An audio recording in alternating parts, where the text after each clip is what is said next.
And we're live. Welcome back for another stream. It's a very special stream today. It's been a few weeks since the last stream. In fact, the last stream we did was on the day FPL launched, but it's a very special stream today because we have a guest for the first time ever. FPL Harry joins us to talk FPL. We're also going to talk about form players, pre-season results, Kane v Haaland, and lots more. So welcome to the stream, Harry. How you doing, mate? And let me unmute you as well, and then ask you again how you're doing. Or you're about to unmute yourself, mate. Oh yeah, I am. Sorry about that. No, I think I muted you while we were doing the warm up because I was worried that if you said anything, it's going to come through when it's doing the 3-minute countdown. All right. No, thanks for having me on. Yeah, it's nice to have football back today. First sort of match I've watched. Haven't watched any of pre-season, so first game watched today, and then yeah, good to start tinkering properly. Yeah, it is. Yeah, obviously a busy day today. Busiest day of pre-season. 15 games on. In fact, there's still a few games on right now. Interestingly, the Tottenham lineup is out, which we'll talk about in a little bit. But yeah, loads to talk about today. Obviously, we've got Harry here, so we'll have a look at his team. We'll have a look at my team. We're going to have a look at the premiums, player ownership, clean sheet odds, the Arsenal players, cheap mids, and loads more. So welcome, everyone. Welcome to the stream. We've got 550 tuned in already. Unbelievable turnout. Thank you all for being here for this stream. We are less than a week away till the deadline. So maybe, where should we start? Should we start with your team, Harry? I think I want to pick your brain with your team because you've got some... it's a great team and you've picked a few players different to mine as well, which I like because there's a lot more to talk about. Notably, you've gone Haaland and I'm on Kane at the moment. Talk us through your team, Harry. Yeah, so Ramsdale in goal. I've got three keepers that I like. We've got Edison, we've got Ramsdale, we've got Raya, and it really just depends on like the budget that I have spare when it comes to the start of the season. I like all three of them. I think they're all good picks at their price. So that's kind of the last position I'm willing to fill. Ramsdale was in here. Just not sure Edison's worth 5.5. I just don't love a keeper that basically gets me 6 or 7 points every week. And I think Ramsdale with their fixtures has the ability to combine clean sheets and the sort of save and bonus that he has. So that's why he's in there and it's not one of the others. Back four is pretty template. We've got Trent, Cancelo, James, and then Trippier is the fourth one. We'll talk about Ben Mee on the bench in a minute and I'll explain why I've got him in this draft. I was going to ask you, yeah. Yeah, and then midfield, Salah, Diaz, and then we've got Neto. Again, highly owned picks here. After the Arsenal game, I've put Martinelli in here, again, to go alongside Jesus, because if you only have Jesus, you're basically going to gain nothing at the start of the season. And then Haaland, the final one up front. The reason Ben Mee's in here is basically I don't need this player from either game week 1 or game week 2. And then if you look from game week 3 onwards, Brentford are like top of the fixture ticker until I play my wild card. So he's quite there just to come in and come off the bench if I need. It might be like Rico Henry or something, but they played a back four today, which makes me think that their wing backs won't be quite as effective, which is why he's in there. It could be a Brighton option. It would be an Arsenal option if I knew if any of those 4.5 options were nailed, but I don't know what to think of those Arsenal defenders right now. So as I thinking here, game week 3 and 5, Trippier's going to drop to the bench and you've got me for Fulham and Palace away. Yeah, exactly. And then maybe game week 3, it's Neto against Spurs away, and a lot of us will be looking at. But then I've got Pereira who will have Brentford, so I don't know again. I need to work it out. But the idea is Trippier won't play those 2 difficult games, and I'll bring someone off the bench for him. And another interesting decision. I notice you've gone for Luis Diaz over Robertson. I think that's another dilemma a lot of managers are dealing with right now. I've flipped back and forth between both, I'll be honest, over the last few weeks.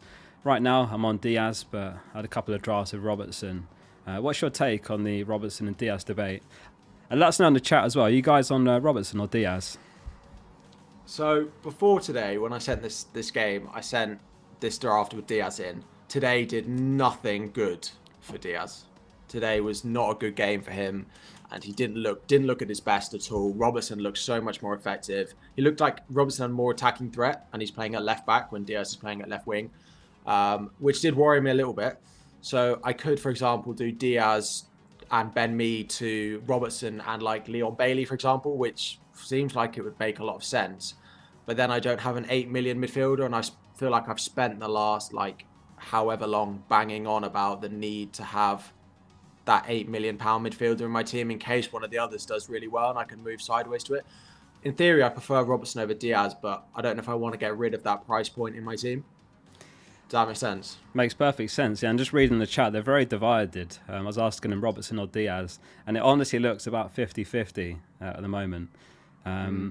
Yeah, I mean, I think both have got their upside. Looking at last season, which I realise is a distant memory now, but Robertson was getting more points per game, by about 1.5 points more per match.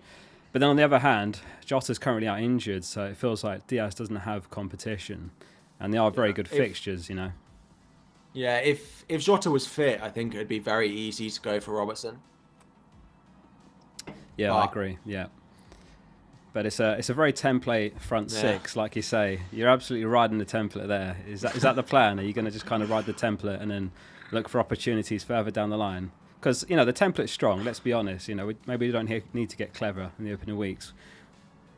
Yeah, but like I did a video on, when was it? Yesterday's, which was about like the template and how I'd break it. And there are a couple of places that I've tried to do my best. Like Spurs, Perisic is still in it, and like Mendy and goal is still in it, and then Martinelli's not quite there. Apart from that, this is it. I just don't see where I change it. The only real thing I want to change is Diaz.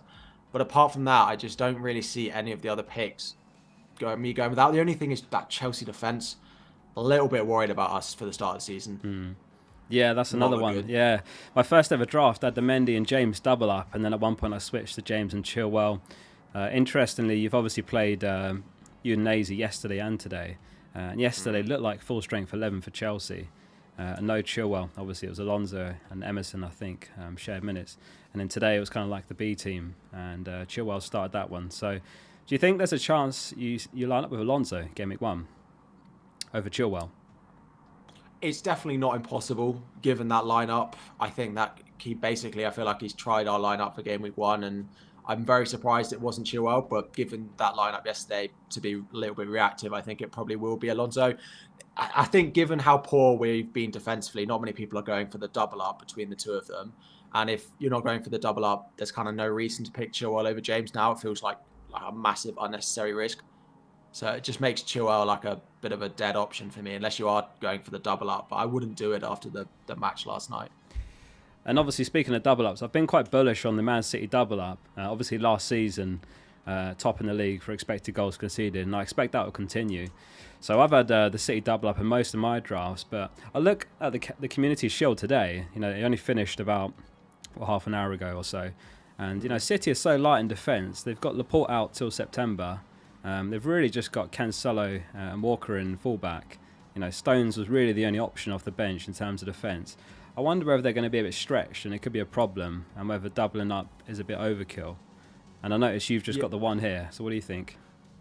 Yeah. Again, I don't love Ederson for the amount of points that he actually scores. Like, he's consistent over the year, but that's not necessarily why you pick players in FPL. You don't pick them like, no one picks James Ward-Prowse because he scores 160 points a season. No one picks Ederson for the same reason. You want people who are explosive over those good fixture runs. Defence, if I knew Kyle Walker was going to play 7 of the first 8 and they weren't going to sign a new left back, then great. Like, I'd own Walker. If I knew Ake was going to be nailed, then I could do James to Ake, but I just don't know Ake versus Stones. Like, I feel like I'm setting myself up for a disaster, and I hate doing that at the beginning of the season. Like, I do my absolute best to not own players which I know are going to make me use a transfer early on. So, like, Diaz and Stones and Ake are just those types of players that are just going to make me want to transfer them out, because it's going to be one of them starting then the other one. Kyle Walker's the only one that interests me a little bit. Yeah, he's become increasingly interesting over the break. I think it was early today I was reading the Cucurella deal looks like it's off. So yeah, that's certainly one less player. I don't doubt City will sign a fullback, but you know, we're less than a week away till the season's underway. So yeah, I do wonder if Walker is actually a decent option for the opening 4 or 5, and then maybe there's a new option to switch him to down the line. Such as a Gabriel from Arsenal, Trippier once the fixtures turn, something like that. Let's talk Kane v Haaland, because this is a massive one, and I'm glad that you've picked Haaland and I've picked Kane, because we're on the different sides of the fence here. Yeah. Are you still after the Community Shield in Team Haaland? And let us know in the chat, by the way. Are you guys Team Haaland or Team Kane? I'm Team Kane, but go for it, Harry. Why are you Team Haaland? Well, my question to you is, is game week 2, Kane goes away to Chelsea and Haaland has Bournemouth at home. Does that not concern you at all? Yes, it concerns me. But arguably, if you look at the opening 2 fixtures, arguably you'd say they cancelled each other out, right? Because you've got West Ham away, Gameweek 1. Not as hard as going to Chelsea, of course. But perhaps, we'll see. Oh, chat's very... I have to say, they've all made the switch. I have to say, everyone's on Kane by the looks of it. There was one super chat. Actually, I'll just quickly read it out. Owen's saying, should he switch to Robbo? That means somewhere else in the 8 mil slot. Is Saka the best option? In that case, who would you put the 6 mil next to Neto as Martinelli's gone? Did you follow that? Yeah. So, my ranking of... I quite like Kulusevski. If I've got a spare 8 million slot that I could pick anyone in, Mount and Kulusevski would be the ones that I'd be going with now. I don't love Mount as an FPL asset, and I get people telling me off for saying this, that he's got goal threat, he's consistent, etc., etc. But I'd probably want a piece, especially if you've got no Spurs. Yeah, I think Kulusevski's nice. I would still go Martinelli over Saka again. With Jesus, it just feels like a lot of investment, and if something goes wrong, then I'd rather have those two, especially while Smith Rowe is out. I'd probably go Kulusevski if I've got a spare slot. I don't know why he's not maybe being spoken about more. He feels like a semi-decent way to cover Spurs while not having to buy Kane or Son. Yeah, I agree. Yeah, Mount's impressed me as well. He's had a good pre-season. We'll have a look at some of the pre-season stats later. I've prepared a few graphics for this stream, and one of them is basically the top performers in the pre-season collated into a table. And Mount's done well, and I wouldn't be at all surprised if he becomes the best of the 8 mil mids over the opening 5. But yeah, there's so many good options, and they're all at the same price points. So it's interesting what they've done there. But in terms of the premiums, you really have to pick 2, I think. I think more than 2 kind of ruins your team balance. So for me, I'm on Kane and Salah. Let us know in the chat which premiums you're on. If anyone's on the one, is that what we're calling it? The one-ium? The one-ium and the threemium. I think it's been coined. Exactly. I'm on the 2-mium, the 2 premiums. So Kane and Salah for me. I think if you're going Salah-less, you're getting a bit creative. I was listening to FPL Black Box with Mark and Az a day or 2 ago, and Mark is going both Salah-less and Haaland-less, which is incredibly bold. So he's going Son and Kane. He's doubled up on both, which is a big shout. But I've seen Mark do it. I don't know whether he'll get cold feet come game week 1. I just feel like that is crazy. We'll see. He's going to be at Fantasy Football Fest, obviously, as we will as well. So I'm going to ask him. I'll put him to one side, and I need to check whether you're serious or not, whether that was a joke. But we'll have to see. Should we take a look at my team as well? And I'll just show you where I am with my team. I did post a team selection video early today, but I've already made one change. So I'll talk about that. The change I basically made was in midfield. I had 1 mil to spare. I had Neto and Bailey, and I was wondering what to do with that extra 1 mil. What I've done today kind of sealed it for me. Martinelli, really impressive again today. 6-0, Arsenal beat Sevilla. Comfortable win. 2 goals for Jesus, 2 goals for Saka. Martinelli, really impressive as well, I thought. Zinchenko, I think he's going to be a popular asset, but I do think Gabriel is going to be the better between the 2, as tempting as Zinchenko is. He wasn't really involved in the attack, didn't really create chances, he wasn't whipping crosses in. He was playing a bit deeper, and interestingly, he was actually playing centre mid at times, kind of tucking right inside, playing centre mid. So he was out of position, but I wouldn't say in a good sense. He wasn't really getting far forward, not in any position where he could potentially get an assist or anything like that. Yeah. But as it stands, I'm on the Man City double up, as I was saying earlier. I've got Edison and Cancelo. Trent obviously needs no justification. It's just whether you double up with Robertson. But I'm on Diaz as well at the moment, and I'm starting to get cold feet on Diaz as well. But we'll see. I think it's very, very close between the 2 who does better, and it does depend where you spend that money. But yeah, Bailey's the one, right? I think he's the one that's really caught my eye. While the Community Shield was on tonight, he scored again, so it's 3 goals and 2 assists for Bailey. in the pre-season, 5 goal contributions. He's been really, really impressive, and I think 5 mil is a very good price tag. And like I say, with this draft, I've left myself with the extra 0.5, so there is the option for someone like Neto, or, after Gameweek 1, Everton have better fixtures, maybe Gordon, maybe McNeil. Yeah. But Neto will score a hat-trick against Leeds and you'll be priced out straight away. That's it, yeah. I'll end up making like a Monday night early move. What could go wrong? There's a quick... Go on, mate. Go on. Are you worried about playing Leon Bailey like every week, or are you open to playing like Williams or Andreas? Like from game week 4 onwards, their fixtures are pretty dreadful. That's my worry with him, is that I'm just booking a transfer in and I know I'm going to use it. Yeah. I don't as such mind booking a transfer as if it's way down the line. Obviously, after Gameweek 4, you absolutely have to make a move to get rid of Bailey, unless your team's in a great shape where you can bench him for these 3 when they've got Arsenal, City, and Leicester. But like I said, I've got 0.5 at the moment, so I think there could be other 0.5 options that emerge. We'll have a look at the pre-season players later. Dewsbury Hall, for example, is also 5 mil. He's got about 3 or 4 goal contributions.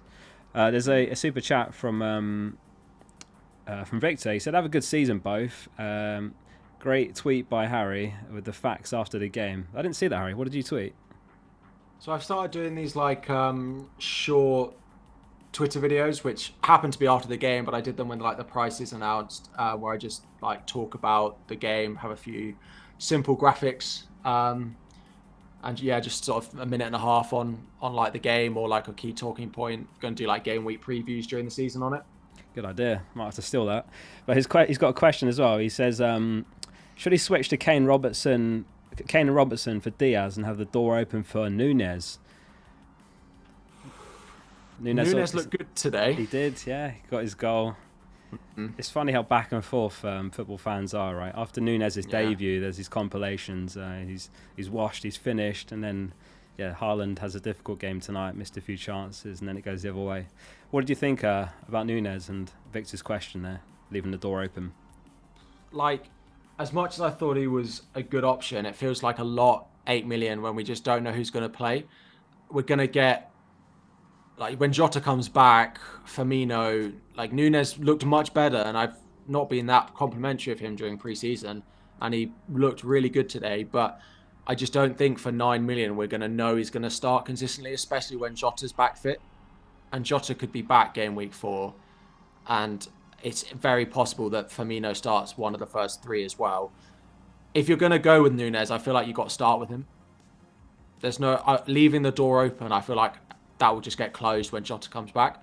That if you're going to try and take that punt, you've got to take it while you know Jota's out. Yeah, and it's like Joe in the chat says, 9 mil. I don't know. It's a lot to spend when you've got Diaz a mil below, you've got Robertson another mil below that. So for me, he's a wait and see. So I wouldn't do that personally to answer that question. Yeah. But what do you think of the team, though? Any suggestions, criticisms? No, I'm not. I understand why you got Gabriel in there. You've got 500,000 spare.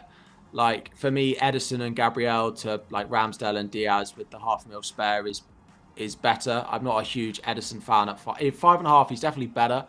But those are the 2 that I look at, and I suppose those are the ones that I don't have in my team. And then I'm just unsure on Bailey, if I'm happy to play him every week. The first 4 games are really good, and he could easily, 3.5 games are really good. You could happily play him against West Ham.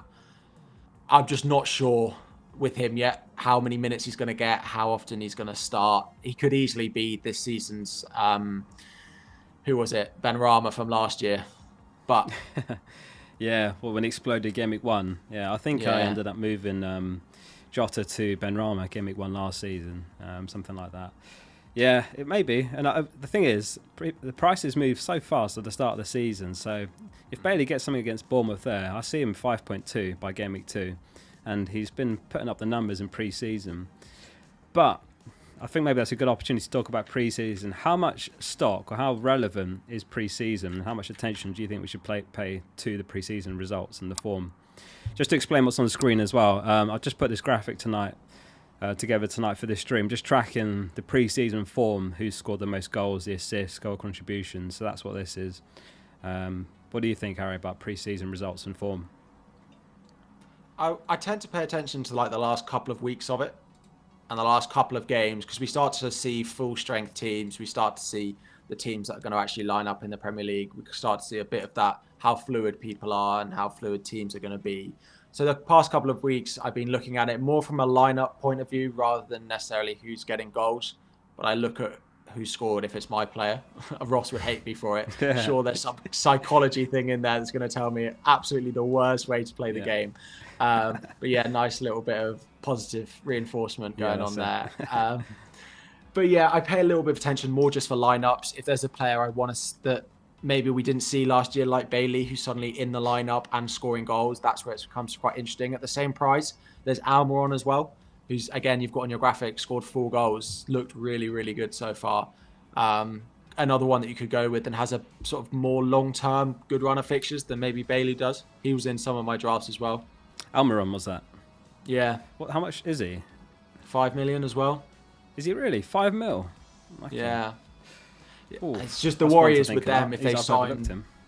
If there's someone that they sign that plays that position. Yeah. Like right now he looks nailed. Yeah. But they are still in the market for someone who plays right wing. Yeah. So yeah.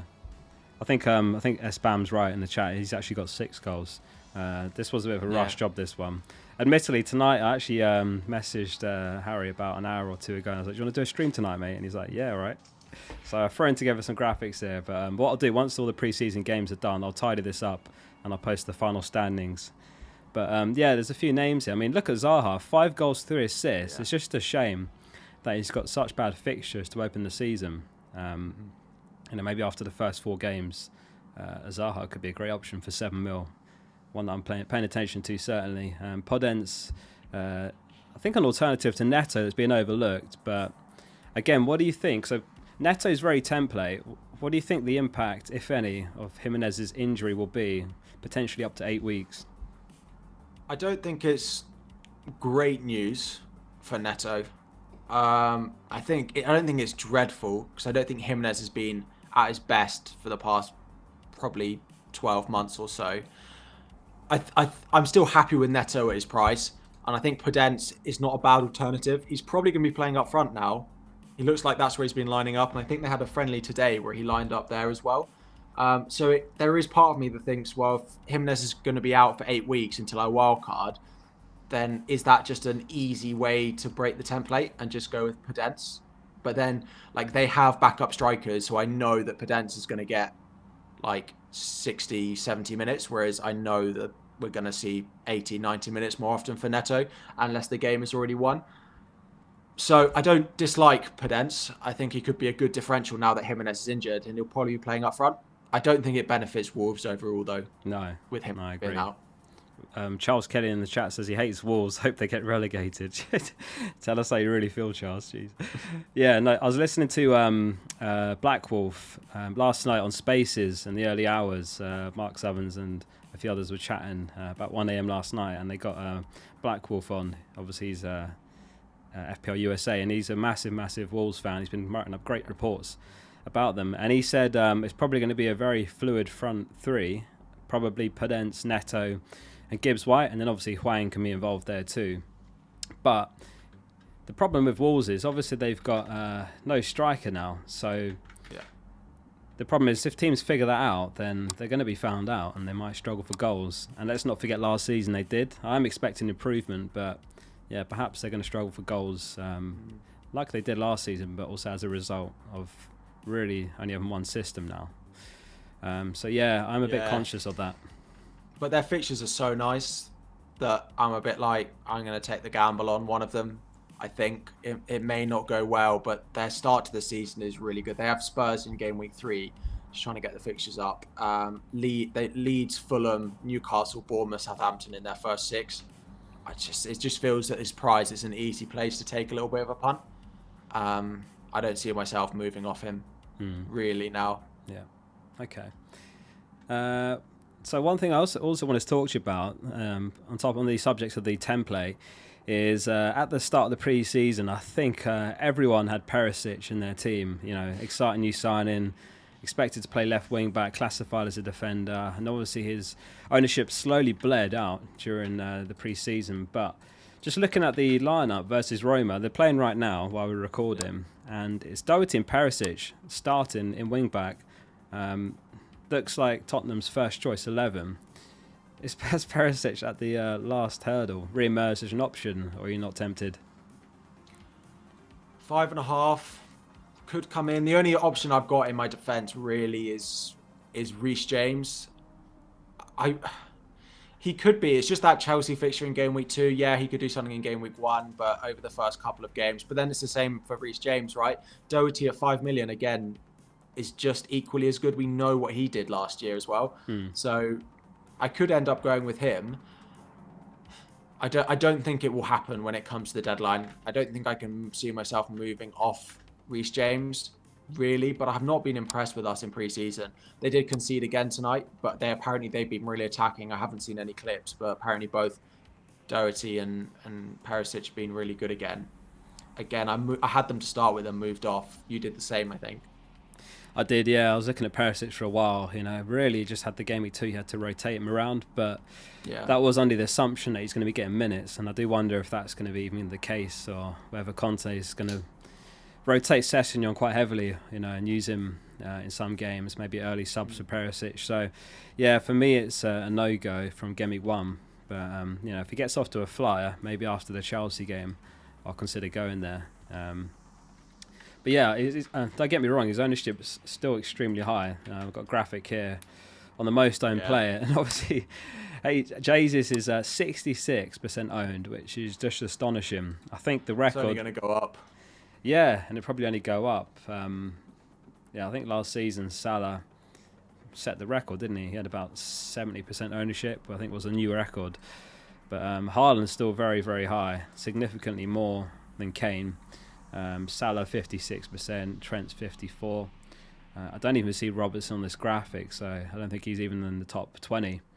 Yeah, he's about 10%, 11% now. Yeah, I mean, this is it as well, because you would say him and Perisic are maybe on par. Sorry, him and Diaz are about on par. And are you the type of manager, when there's a 50-50 calls, you'll side with the player who's got the lower ownership, or do you just tend to go... I'm more likely to side with the player who's got higher ownership, to be honest. Ah, interesting. Okay, and what's the thinking so there? Boring, I know. Especially at the start of the season. I like the way I play FPL is I know I'm pretty confident in my ability second half of the season.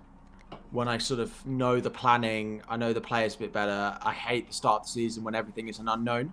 So the last thing I want to do is necessarily have a bad start. I don't necessarily want or need a great start because I back myself in the second half of the season. So I'm more at the beginning of the season, like, let me do what I can to have a good start to the season, not do anything drastically horribly wrong, which is why my team starts off pretty template.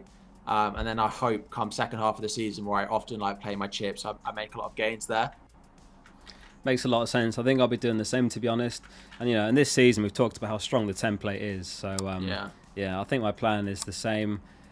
Frustratingly, I think it's going to be a slow start to the season. It's not going to be like we get to game week 1. If Jesus gets a hat trick, Salah scores a couple of goals. You're not going to just instantly be top 100k, top 10k.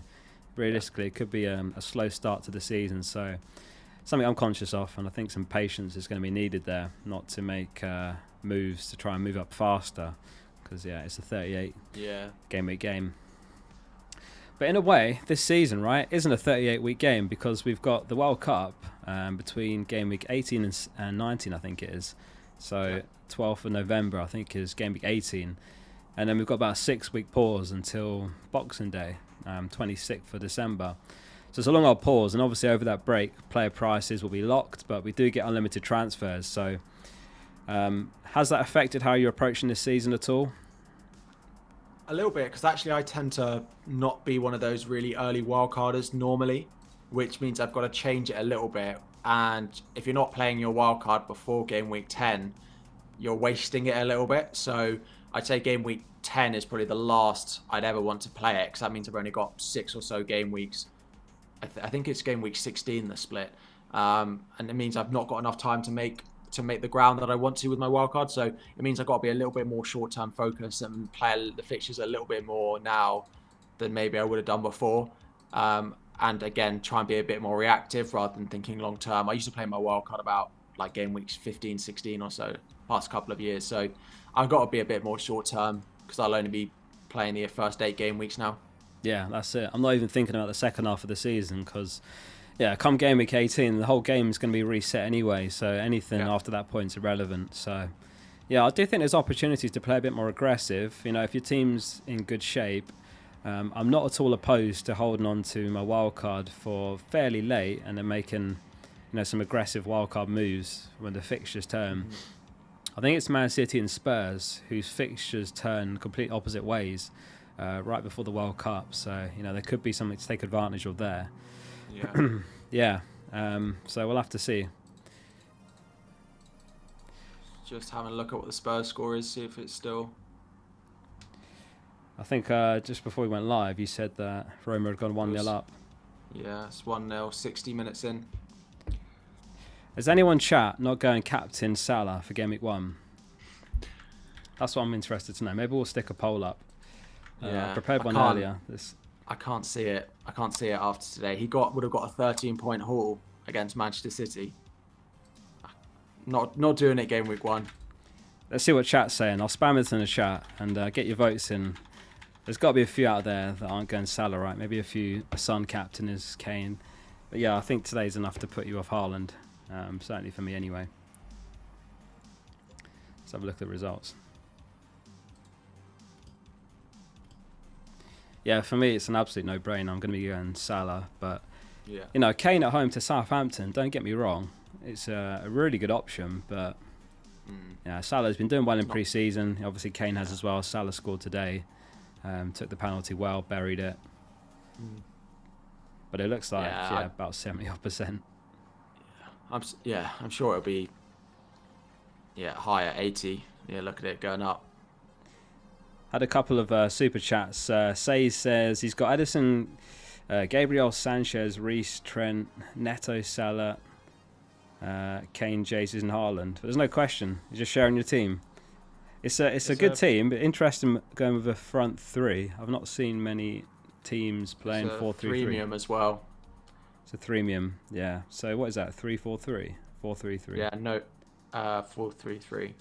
No. You've listed 9 players. No, 10 players. Hang on. I think you're missing a player, as is. We're missing a midfielder. You're missing a player. There's only Neto and Salah. Yeah, he might be missing a player. I mean, it's a good selection. I'm just not sure who the 11th is. Is that Sanchez as in Manchester United Sanchez? Oh, no, that's Martinez. Who's that? If it's Tottenham Sanchez, I don't think he's even going to be a starter in their back 3. I don't think he's going to start, yeah. Who is it going to be? Davies, Dyer, Romero? No, Davies is out. He's injured, but it will be... I don't know who started tonight. Like, Sanchez might get the first couple, but then they think Lenglet will come in. Right, Lenglet's on loan from Barcelona, right? I don't know how highly he's rated, but I think he's on loan for the season. Tonight they took Sanchez off at half-time for Lenglet.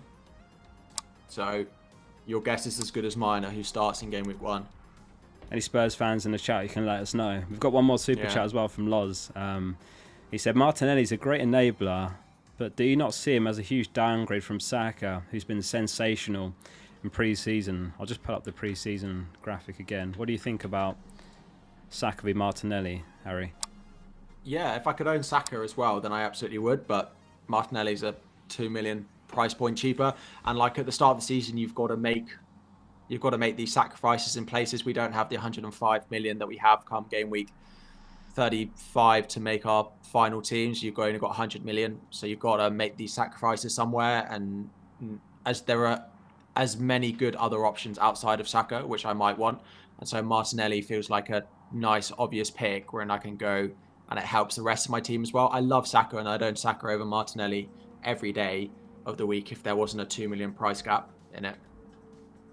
Yeah, that's FPL is a game of finding value. Look at Saka. I don't doubt he will represent good value for 8 mil, but Martinelli for 6 mil. It's really down to a points per mil thing. So for me it's Martinelli, and then I'm happy to have Jesus for the double up. I do think we're going to start this season really well. We've looked very, very good in pre-season, and it's really good fixtures. So I'm actually happy to double up. So. That was why I ended up dropping Neto for Martinelli today. Yeah, Neto's left my team now, Martinelli. So we'll have to see, but I've got 0.5 in the bank, so we'll see. Keep the questions coming in the chat if there's anything you want to ask Harry, and I'll read the questions out. I think Drew Mann's shared his team for some feedback. He's got Raya, Trent, Gabriel and Cash, so back 3. Interesting, he's going to 3-5-2. He's got Salah, Saka, Diaz, Bailey and Rashford, Jesus and Kane. Lot to unpack on this one. What do you think of this team? So, Gabriel and Cash would probably not be the 5 million defenders I'd go for. Cash is great. Their first 3 fixtures are good. But again, I don't think he's good enough knowing that I'd have to book in a transfer. So I'd prefer Trippier to him. But that's personal preference. The midfield is good. Again, I don't know who's on the bench. Just like Bailey and Rashford starting every week, I'm not sure I trust them yet. Manchester United losing again 1-0 to Atletico last night. Did they? Was a bit of a concern. It's not a bad team. Personal preference, there are players that I change, but I don't dislike it as a team, and as a structure, I quite like it. But personal preference, there are a couple of players that I'd probably move on. Yeah, I think it's a bit light in defence. Trent, Gabriel, Cash, I think this no season... City cover. No City cover. And I don't remember a season quite like this one where there's so much value in defence. Yeah. So I think a back 4 minimum. Let me know in the chat what formations you guys are playing with. But I think you want to have a back 4. I've seen a lot of 5 at the backs, which I don't mind at all because of how much value there is there. But I think back 4 is probably going to be the optimal one. So that I'll probably make some changes there. Maybe remove one of those midfielders. Perhaps Rashford. It is a good opportunity to talk about Man United because I had Rashford in, I think, all of my drafts until today's one. And I did have Sancho in one draft as well. But obviously Ronaldo posted on Instagram yesterday. People were asking, when's he going to be back? And he said the king is back for tomorrow. I forget who they're playing tomorrow, but I thought it was a bit cringe referring to himself in the third person, but I guess that's Ronaldo-esque, isn't it? But I do wonder what impact that's going to have on Martial and maybe subsequently Rashford as well, right? I think Rashford is probably an absolute lock for Gameweek 1, maybe beyond that too, but we have seen Martial playing in his position as well. It could be Martial on the bench and Ronaldo gets starts, but yeah, it's not a great situation. What do you think about the Man United assets? I was getting to the point where I quite like them, and now I'm just realising that I just feel like they're a risk too big to take at the start of the season. Their opening fixtures are not bad, but they are playing teams which are notoriously able to be good defensively, Brentford and Brighton particularly. And then Liverpool in game week 3, it's possible that they struggle in one of those first 2 and then struggle against Liverpool, which for 6.5 million for Rashford, when he could suddenly get, an early sub or he could get benched for Martial, is, again, too much of a risk for me to take at the beginning of the season. Sancho looks sharper. He's probably the one I would go with. But again, 7.5 million when you go and get the likes of Diaz, Kulusevski, Mount for 8 million, again, just feels like he's competing at too high a price point for me. He's a better pick than Rashford is, but he competes with those other guys, which I did have Dalot in a lot of my drafts as well. And he's not in there at the moment. He was in there for Ben Mee in the one before last. I'm not sure what I think about their defence, though. A little bit put off by him. I know he's quite popular.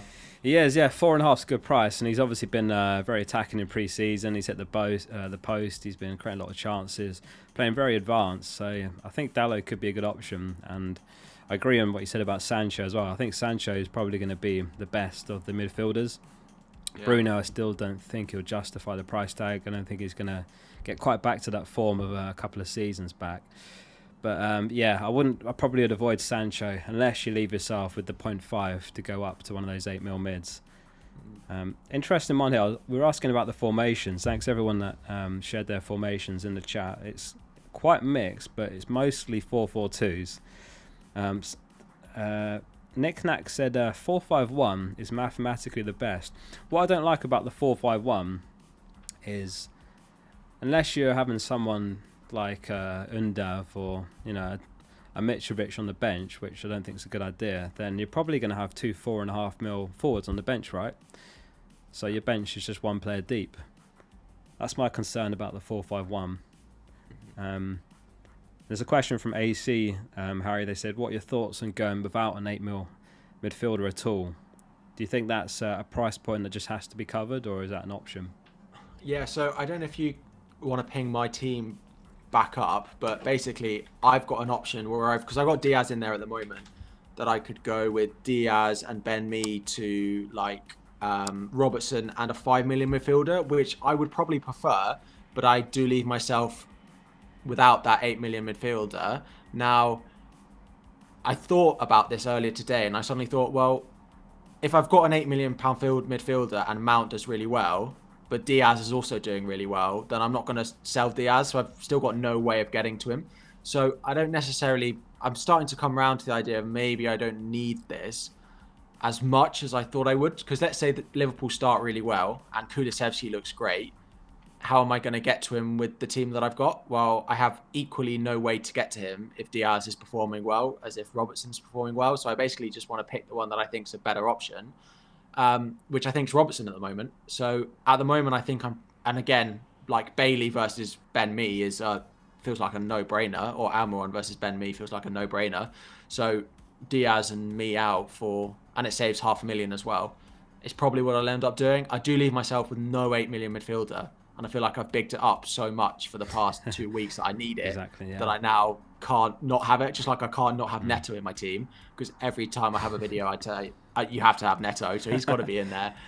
So, I don't actually think you necessarily need it, but I then look at my team and think, okay, let's say Mount starts the season really well. I have no real way of doing it, but it's 2 transfers. It could be worse. Would you say you sometimes feel a bit of pressure to follow your recommendations, even if your opinions change slightly as a content creator? Not so much, actually. I know some people do to some extent, but like not too much. I think other people feel more pressure than maybe I do. If a player, I change my mind on someone, like I think I've done it with a couple of players already this season. Like Martinelli, for example, I was worried about his rotation risk. As pre-season goes on, if we see something else happen, then maybe I change it. So no, I don't feel too pressured. What about you? Yeah, I was just thinking about it while you were talking about it and talking about how you'd hyped up Neto. I think it's difficult. Maybe if you're transparent and you make people aware of your change pre-deadline. But if I was saying it to everyone, you have to get this player, and then the deadline comes and everyone's like, "What the hell, Focal? You don't even have him." Then they might get into some trouble. Really quick thank you to there's a couple of people, Adrian and Jonas, have become FPL Focal members, so I appreciate that, guys. Thank you for the support. Sorry if I do miss any super chats and whatnot. Loads of messages in chat tonight, which is really cool. We got 1,500 tuned in, Harry. I'll take this opportunity as well. I've tagged Harry in the title of this video. If you're not following Harry, I strongly recommend his channel. He's an excellent FPL manager. Am I right saying you got 2 top 5k finishes in a row your last 2 seasons? Yeah, in theory top 4k, but we'll let you say what you want. 2 top 4k finishes. No, so it's good content. He knows what he's talking about. So go check Harry out and subscribe. There's a question from Loz. He said, for United, Rashford and Daly look like enablers. I know we talked about United just now. My take is I'm not going to go there now. In fact, I did prepare a graphic, Harry. I think I shared it with you earlier, my watch list. And these are the players in my thinking for Gameweek 1. Obviously, yours varies a bit to this, but I removed Rashford from this. Dallow's still in there, but yeah, would you say Rashford's a no-go now, or is there still a chance he makes your team? Well, again, given it's more because Martinelli looks such a good option now that I don't think I'll start with him. So because Martinelli looks 6 million at Arsenal with the fixtures they've got with no Smith Rowe on some set pieces as well, feels like a no-brainer for him. So it's more because I can't see myself selling him, and he's about the only player that I could sell that would allow me to get him. So that's basically why I don't think I'll start with him. Makes sense, yeah. I have to say, I've got Walker in there in that mid-priced defender bracket. I don't think I'll end up with Zinchenko. Like I was saying earlier, he played really well, but it didn't excite me from an attacking perspective. Where it was Gabriel who actually got the assist for Jesus' goal. So Martinelli whipped a corner in, and it fell to Gabriel. Took the shot, and it was Gabriel Jesus, popping up in the right spot again. And I think he's going to do that all season. But I did find it quite funny. It was Gabriel Martinelli that took the corner, and then it was Gabriel that took the shot, and then it was Gabriel Jesus that converted it. So the Gabriel trio linking up there. And you got them all in your team as well. You've gone for all the Gabriels. Yeah, good point. Yeah, I'm tripled up. Yeah. Who needs Salah, Nunez, and Diaz when you've got the 3 Gabriels? Good question from James. He says, "Are we sleeping on Bowen? What's your thoughts on Bowen?" So it's that their opening fixtures are not great. Of course, they play City game week 1, and again 8.5 million. It feels strange to me that he's 8.5 when you've got like Diaz, Mount, Kulusevski, Foden. That sort of 8 million price bracket. It would have made sense just to make him the same as everyone else. Making him 500,000 more kind of just feels like, well, no one's going to go there. I don't think he's a bad pick. I expect him to score well this year, but it's just one of those things. The 500,000 saving I get from him. He plays City game week 1. Their opening fixtures are not as great.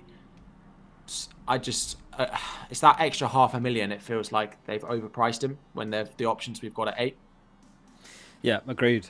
And I was chatting to Dan Bennett earlier in the week. He's got top 10 Ks, and William Waller asks Diaz or Mahrez, and he actually had both in his team, Diaz and Mahrez. I thought Mahrez looked pretty dangerous tonight. He had quite a few chances, against a lesser team. I could see him haul him, given more chances like that. Do you think? Who do you think's first of all better between Diaz and Mahrez? And do you think Mahrez is a shout? I'd go Diaz,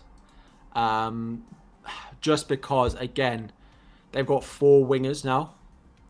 I didn't necessarily know that Alvarez was going to play on the wing, which he did tonight. Yeah. Which just feels like a nightmare for all of them. And people were going Grealish as well before today, and it's done the exact same thing for me. That they've got Foden, they've got Mahrez, they've got Alvarez, and now Grealish as well. 4 of them for 2 positions just feels like a no-go. That they're going to start 2 and 3 games at a maximum, and I hate players like that. And obviously he scored off the bench as well, Alvarez. Yeah. Bit annoying how long that one took, by the way, VAR. I don't know if you were watching it live, but it was a long wait. I was thinking, not more of this again this season. But yeah, good point. We haven't even talked about Grealish. He's quite a popular one, 7 mil. Foden didn't travel on Man City's pre-season. I think he linked up with the under-23s instead. Grealish did go on pre-season, and I think he assisted Haaland's first ever goal. So he's been a popular one for 7 mil. Price dropped from 8 mil, but I thought tonight he didn't look good. He was subbed off, not a great performance, kind of like a 5 out of 10 game, I would say. Super chat from Jonas. He says, what do you think? Raya, Trent, Cancelo, Zinchenko, Walker, James, Bailey, Salah, Nunez, Kane and Jesus. Huge front 3. What's your thoughts on that team? I'll go first, actually. Nunez, I think, is a no-go in terms of the Liverpool. For me, I think I would have Salah, Robertson, Trent and Diaz ahead of Nunez. So he's a wait and see for me personally. What would you say about the rest of this team? Yeah, like you've probably got a spare. You're only playing 2 midfielders win this.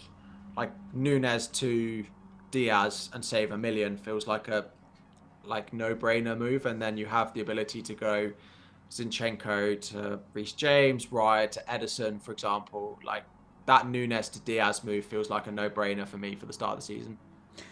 I think that's the first 5-2-3 I've seen it, actually. Yeah, it's one of those formations. I wish there was a way to see some kind of pie chart of the formations over your FPL career. That'd be interesting. And I think I've never played a 5-2-3 ever in my 12 years playing FPL. I feel like if you're going to do a 5-2-3, you're going to have 3 really weak midfielders. And there's a lot of value in the mids. I saw a nice chart on Reddit, actually. Someone had plotted points per million of each position, and the defenders were top in terms of value, points per mil. Then it was midfielders, and then it was forwards. So that suggests to me that you want to go with something like a 4-4-2, not just 2 mids, personally, I would say. So that's where I'd make some changes there. Loz says, gun to your head, Foden or Mahrez, who gets more minutes? Foden, I think.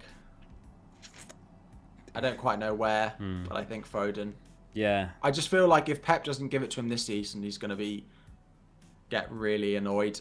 I feel like if he's having another year, because we felt like when David Silva left that would be Foden's time. Didn't do enough last year.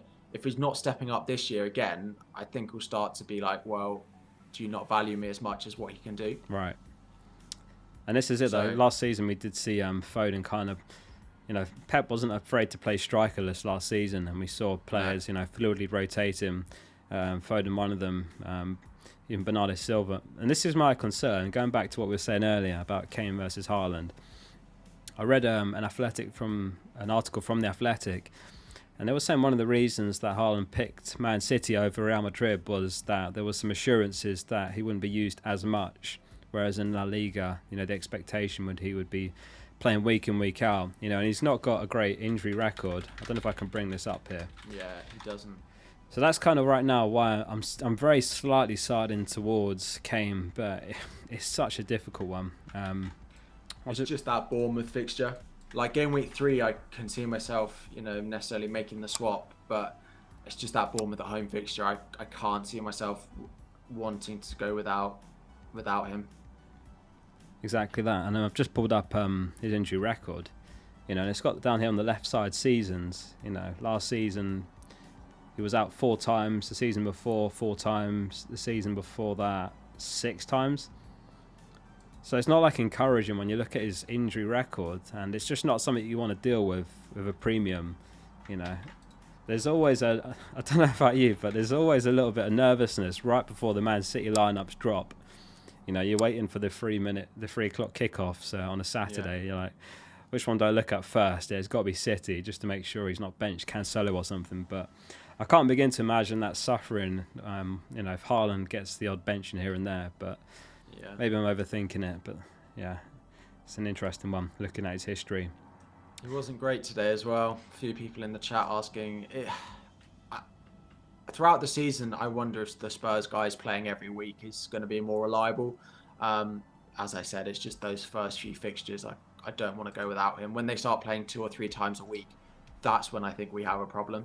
But to start the season, when they play once a week, apart from game week 5, I think it's midweek. Until that point, I think I'm okay with him. Yeah, fair enough. I think what we'll do, they play the old Uno reverse trap card, and let's rate our teams.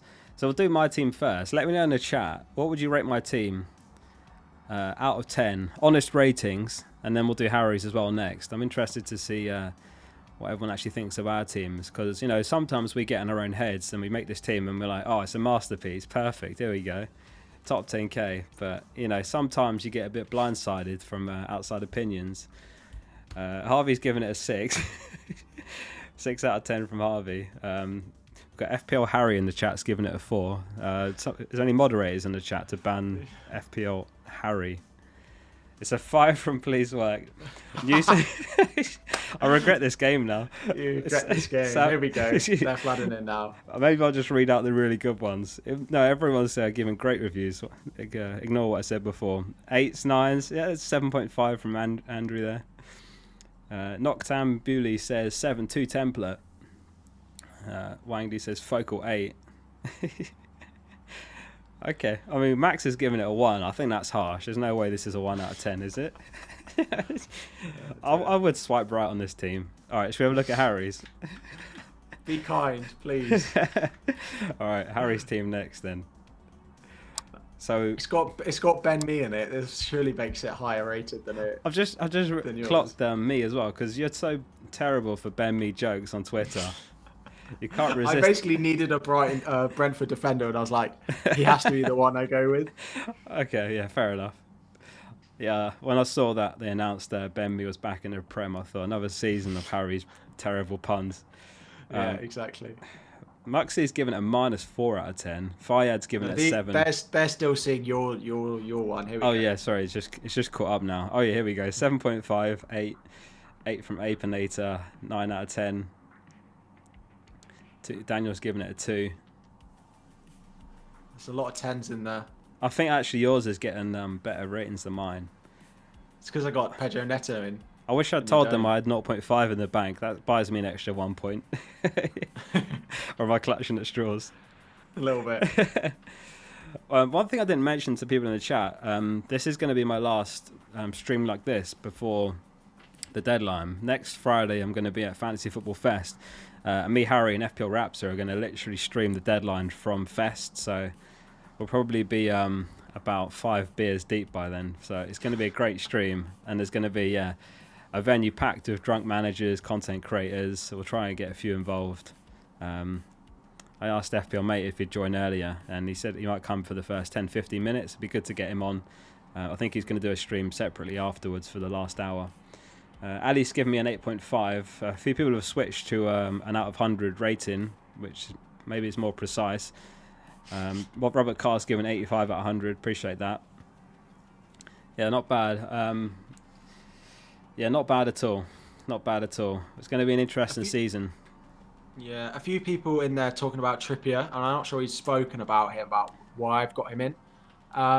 Again, like their first 3-4 fixtures, they've got Forest, Brighton and Wolves, which are very good from a defensive point of view. Now I will have Neto against him. Past the most recent preseason game, he looked so good playing a sort of right back, but the first few preseason games, he was like right back playing defensively. The most recent game, he was getting pretty far forward and got 2 assists for Almiron, which is why he's in there. Again, it's those first 2 fixtures are really nice, and I know he's on all set pieces as well, which I can see one of those games being really good for him. I could end up moving him on if, for example, I see Walker playing every week and they don't sign someone. Trippier to Walker could happen, but his points per minute and the amount he could explode. I think he scored 3 goals in his 7 games for them last season or something crazy.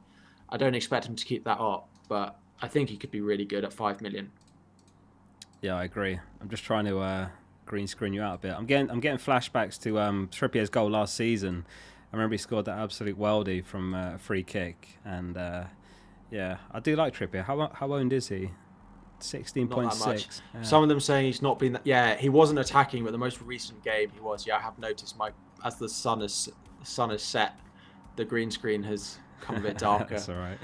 Yeah, it's a bit of a botched setup. Like I said, tonight's stream was quite a last minute one, but to be fair, I think we've covered a lot of good talking points. It's been a good stream. There's a question from Erwin here. He says, I know a locked-in transfer isn't ideal, but I'm surprised most experts really don't want to start with Kane and then do the switch to Haaland in Gameweek 2. What's your thinking on that one, as a Haaland owner especially? I hate locking in transfers, and I don't think if it was City, Arsenal on the first day, then maybe I'd think about it. But even then, City are very capable of scoring 2 or 3 goals against anyone they play against, as are Spurs against Southampton. But I don't think it's as clear cut as Kane's going to score a hat-trick and Haaland's going to score none. I think he could easily do well. It's still a good fixture, so yeah, I just don't like booking in transfer unless it's really, really clear cut, but still, you never know what's going to happen. So Kane may well outscore Haaland in Game Week 1, but by 4 points for that extra transfer, that's an extra goal he has to score. I don't think it's worth it for me.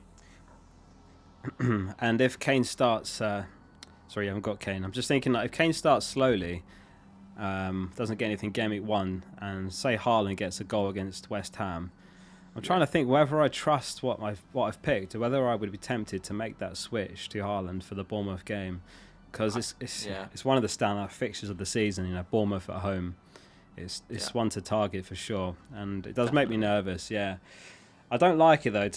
Just to give my take on booking and transfers, you can make your team like this, unlimited transfers, and you can prepare your team for the opening 5 game weeks, and you'd think, in your head, this is perfect. It's set and forget. There's nothing I need to do here. But FPL's full of a game of surprises. So there's so much that can happen that you just don't anticipate. It can be injuries. It can be players unexpectedly don't start the season well who you thought might. Everyone's talking about Neto. What if he blanks against Leeds and Fulham and he's got Tottenham Game Week 3? There's all these little things that can happen. So that's why I don't like the idea of booking in a transfer straight after, your very first free transfer, basically. Yeah. That's my take on that. As much as I think I've built a perfect team, I can guarantee you one of the players in my starting 11 does not do what I want him to. I know my first 3 transfers, I will need them all. I'm not going to sit here and be oblivious to the fact that I will have picked someone who doesn't perform. It's a very small chance I pick someone who does everyone does well, then fine. But the chances are that's not going to happen, and I'm going to need all my transfers. Yeah, got you. Makes sense. Max says this is a very FPL relevant question. What's your favourite colour? Green. I didn't expect you were going to say green. I thought you might say blue as a Chelsea fan. Yeah. Green. Yeah, but the team I used to play for, Sunday League, we had a green kit. I don't think it gave us much of an edge in terms of blending in. I think if anything, it made my passing worse. But I'd say mine's red, regardless of being an Arsenal fan.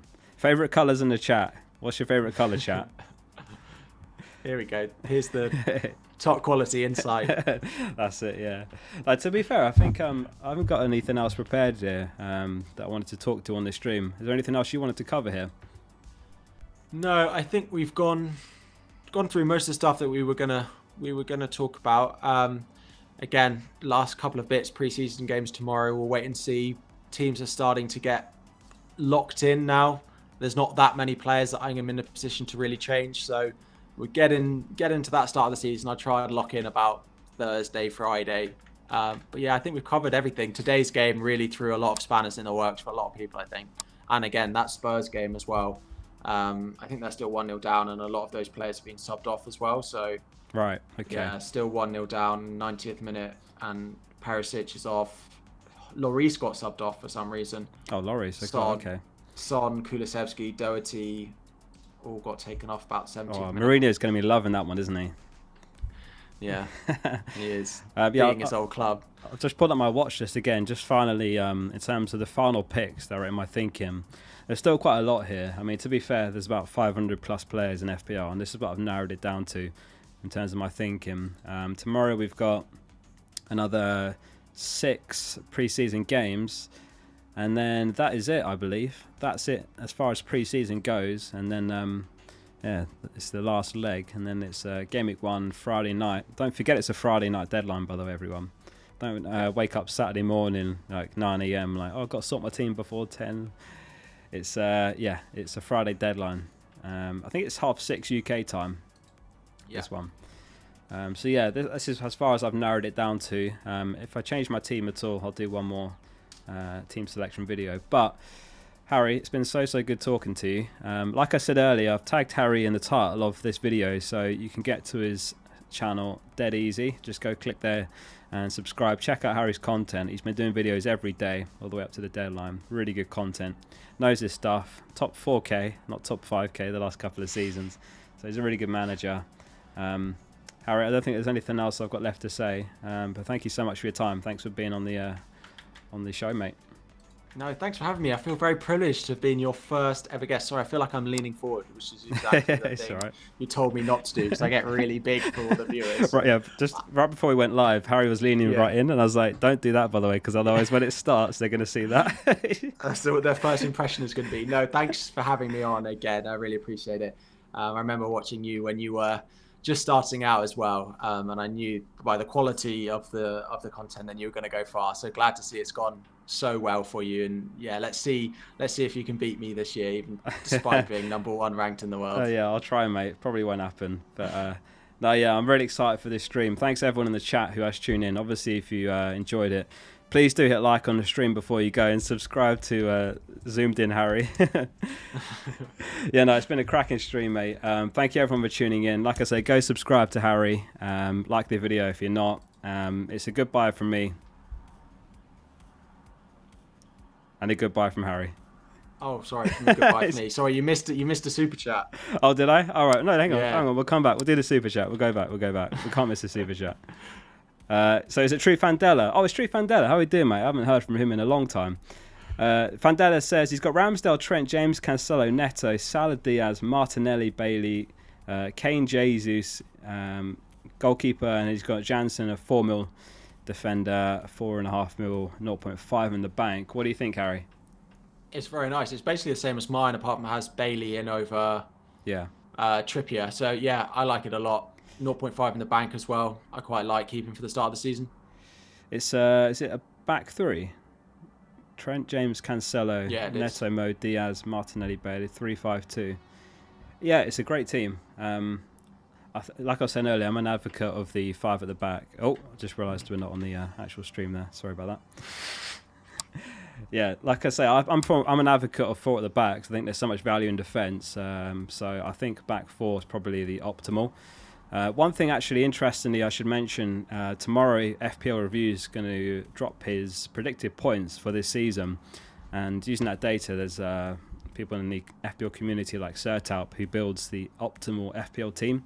So I'm interested to see what his optimal team is heading into Gameweek 1, because obviously it's easy to get influenced and biased using our own thinking, but he's going to come up with the optimal team once those predicted points drop, so we'll have to see. I think that's all the super chats. I think we actually got through it that time. If there's any more, drop me a DM on Twitter, and sorry I missed you, and for real this time, it's a goodbye from me. And it's a goodbye from me.